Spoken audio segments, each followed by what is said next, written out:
해운의 그 ESG, 그죠? ESG라면 이제 제가 알고 있는 컨셉이 맞는지 모르겠습니다. 그 환경 사회 지배 구조, 그렇죠? 그 Environmental Social Governance 예. 이 부분에 대한 그 관심을 기업이 갖고 노력을 해야 된다라는 컨셉인 것 같은데요.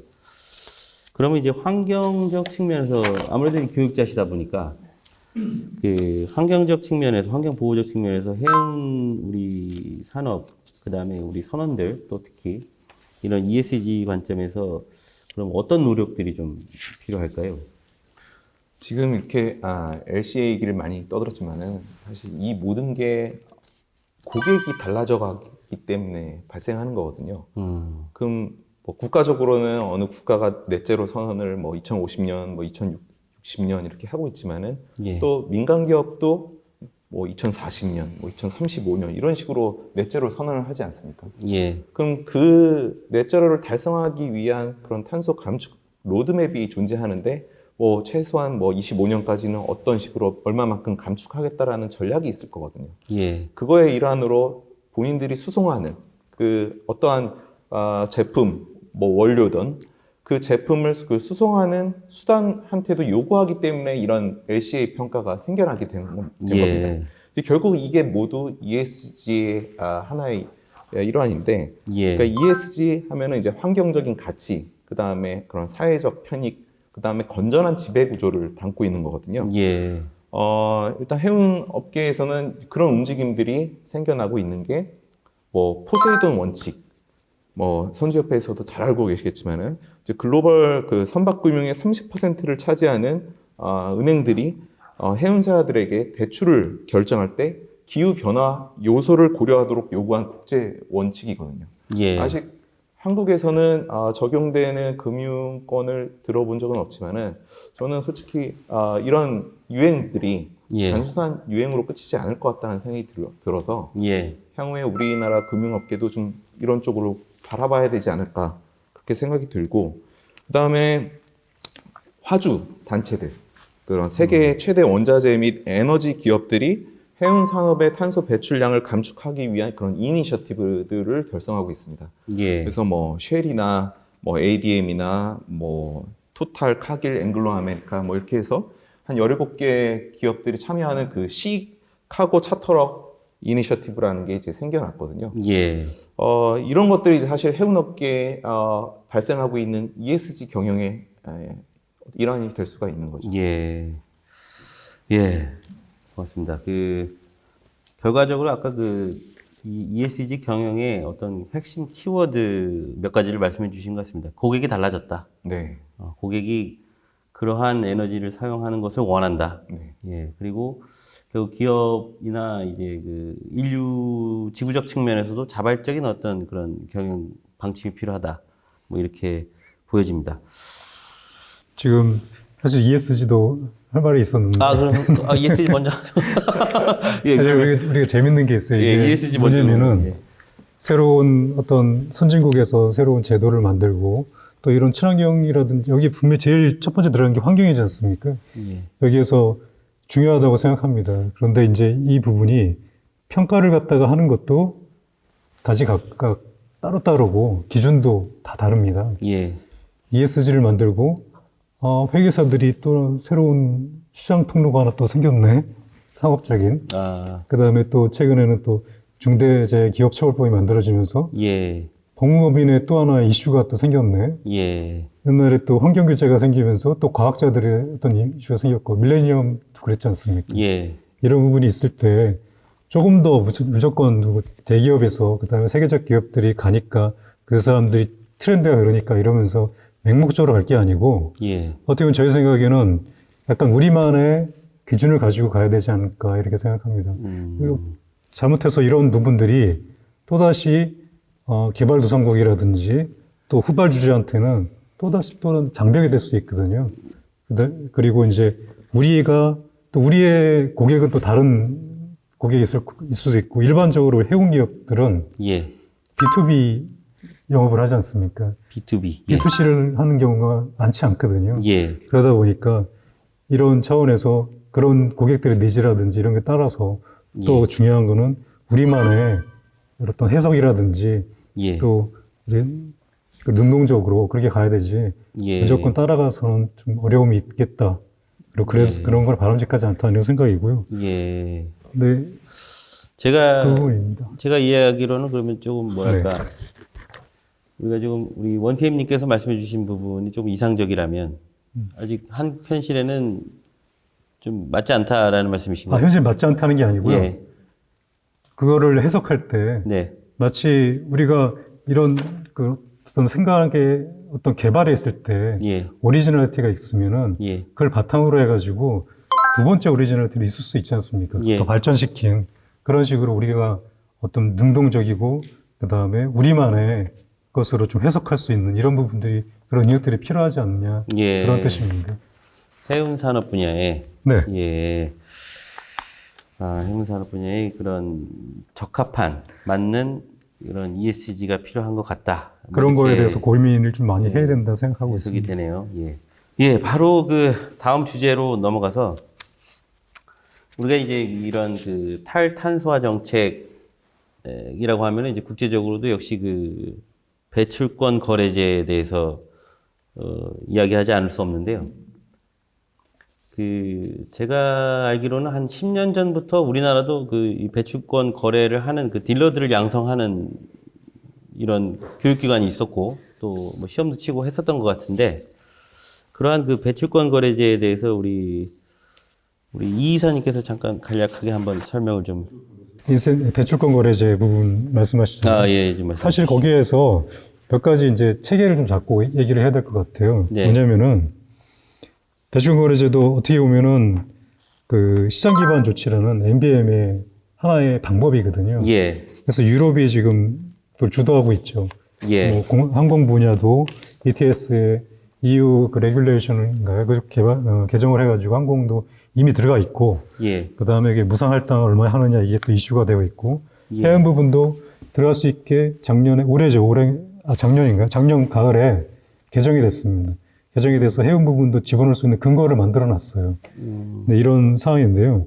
근데 시장 기반 조치로는 논의되는 게 한 7가지 정도가 있습니다. 이게 온실가스에 대한 GHG 펀드, 예, 그 다음에 두 번째가 이제 배출권 거래제, ETS라는, 그 다음에 효율 인센티브제, 그 다음에 선박 효율 크레딧 제도, 예, 그 다음에 항만세, 그 다음에 바하마에서 제한한 것도 한 가지가 있고요. 또 뭐 환불 제도라 해서 여러 가지 지금 방법들이 여러 가지 있습니다. 그 중에서 이제 가장 이제 많이 그 호응이 되고 적용하는 것이 우리 그 선주들은 그나마 NBM이라는 이런 시장 기반 조치가 있지 않았으면 원하지만 그나마 우리가 할 수 있는 것은 쉽게 갈 수 있는 퓨어 랩인 GHG 펀드를 국제적으로 선주들은 더 선호하는 것이고 이왕 할 것 어쩔 수 없다면 받아들일 수 있는 게 차선이 그거다 생각하는 거고요. 예, 배출권 거래제 같은 경우는 이제 어떻게 보면은 상당히 고도의 이게 행정력이 필요한 분야입니다. 그렇기 때문에 이런 부분들은 조금 덜 선호하지 않는 이런 방법이라고 보시면 됩니다. 결과적으로 이제 그 배출권 거래제를 우리가 논할 때 앞전에 뭐 국가별로 뭐 이렇게 공정하게 할당을 해주는 방법과 네. 그다음에 산업의 규모에 따라서 할당을 하는 방법 뭐 여러 가지를 논의를 했던 걸로 알고 있는데요. 지금 시장 기반 조치에 내용하는 컨셉은 네, 선박이 이제 과거에 배출했던 온실가스에 대한 평균치를 근거로 해가지고 예, 거기에 감축 목표치를 정합니다. 예, 그래서 이를 반영해가지고 성업별로 배출권에 대한 그 배출 허용량과 예, 그다음에 배출권에 대한 할당을 받는 겁니다. 그래가지고 할당받은 탄소 배출량을 시장에서 더 적게 배출했으면은 시장에서 거래를 할 수 있게끔 하겠다는 그런 컨셉입니다. 예. 그 펀드 기반은 그러면 이제 할당을 좀 적게 받더라도 우리가 펀딩을 해서 조금 더 할당을 받을 수 있는 그런 시스템인가요? 아니, 펀드는 예. 쉽게 얘기하면 또 다른 말로 비슷한 유사한 말로 퓨얼 랩이라고 합니다. 그래서 퓨얼 넷. 예. 선박이 급유할 때 연료 1톤당에 예. 일정 금액을 징수를 하는 거죠. 그러면 내가 예. 무조건 소비량만큼 예. 그걸 내게 되는 거죠. 펀드에 기부를 하게 되는 거죠. 부과를 시켜가지고. 그러면은 이제 쉽게 행정적으로 가장 간편하게 되고, 그 다음에 그 펀드로 조성된 그런 펀드 조성금을 가지고 이제 공적인 역할이라든지 에너지 이런 효율 개발이라든지 예. 탈탄소화하는 이런 정책에 사용할 수 있는 그런 예. 컨셉인 거죠. 아, 그 제가 이제 얼핏 듣기로는 그럼 우리나라는 그 펀드 기반을 좀 선호한다라는 말씀이신가요? 아니면 어쩌면 행정적인 예. 그 편익에서 훨씬 게 유리하다고 생각하는 겁니다. 예. 그리고 ETS를 한다고 했을 때 ETS에 대해서는 그러면 거래하는 그런 중심이 되는 거래 시장이 있을 거 아닙니까? 예.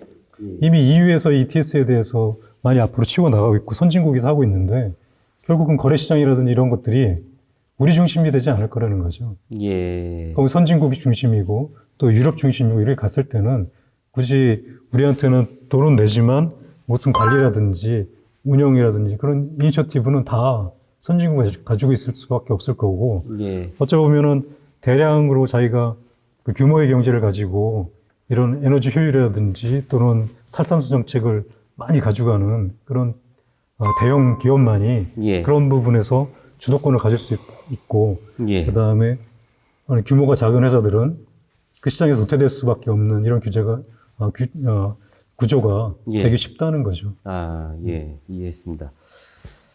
혹시 우리 관련해서 이견이 있으시거나 또 궁금한 사항 하나 있는데요. 우리나라가 그렇게 주도하지 못하는 이유, 주도. 그다음에 우리 이 이사님께서 말씀하신 내용에 대한 뭐 다른 반론이나 다른 의견이 혹시 있으신지요? 그 EU ETS는 이제 2005년부터 시작을 했고 저희가 전 세계적으로 2대 배출권 거래제 시장인데 2015년부터 시작을 해서 이제 둘 다 파리 협약이 적용되는 21년부터 EU는 4차, 저희는 3차에 들어가 있거든요. EU ETS를 보면 사실 우리의 배출권 거래제가 어떤 식으로 변화될 거를 이제 투영해서 볼 수가 있는데 EU ETS는 처음에는 무상할당을 많이 줬죠. 근데 갈수록 무상할당을 줄이고 유상할당을 늘리면서 예. 어떻게 보면 그 무상할당 안에서 운신처가 있었는데 무상할당을 더 초과해서는 자기가 그 기업이 돈을 주고 사와야 되지 않습니까? 예. 그게 과거의 탄소 가격이 뭐 한 2017년도 평균 가격이 한 7불 정도인데 EU ETS에서 지금 계속 매주마다 사상 최고가를 찍고 있습니다.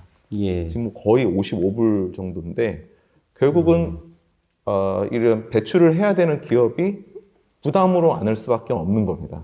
예. 그래서 저는 이제 해운 분야에서는 IMO나 선주들은 탄소세를 선호할 수밖에 없죠. 저는 이유가 자기들이 왜 ETS를 했겠습니까? 이 배출권 상향선이 있는 겁니다. 그래서 예. 그 다음 연도에는 몇 프로 줄여 해서 2030년도에 뭐 몇 년 대비 몇 프로 줄이는 그 목표를 달성하기 위해서 그 배출권 거래제를 활용을 하는 거거든요. 예. 우리나라도 한 1년에 한 7억 톤 정도의 배출가스가 배출이 되는데 CO2가 뭐 지금 배출권 거래제로 거의 한 6억 톤 정도를 통제를 하고 있거든요. 예. 그래서 앞으로 계속 줄여나갈 거란 말이죠. 그러니까 이게 탄소세라는 거는 이 상한 노선이 없는 겁니다. 그냥 톤당 얼마 내고 끝내면 되니까 예. 사실 탈탄소를 더 어렵게 할 것 같다라는 생각 때문에 예. EU가 계속 쉬핑을 ETS 안에 편입을 시키려는 의도가 아닐까 저는 생각이 듭니다. 예. 이 결과적으로 EU는 이제 탄소 배출을 저감하는 목적에 의해서 네. 상한선을 정해두고 그 상한선을 이제 매년 어떤 시점에 이제 계속 감축할 것을 목표로 운영을 하고 있는 반면 그 탄소세를 적용해서 탄소를 마음대로 쓸 수 있는 이런 제도는 오히려 많은 자본을 가진 국가나 기업이라면 얼마든지 이 산업 때문에 탄소를 배출할 수 있다. 네. 그런 안 좋은 측면이 있다라고 말씀하신 것 같습니다. 네.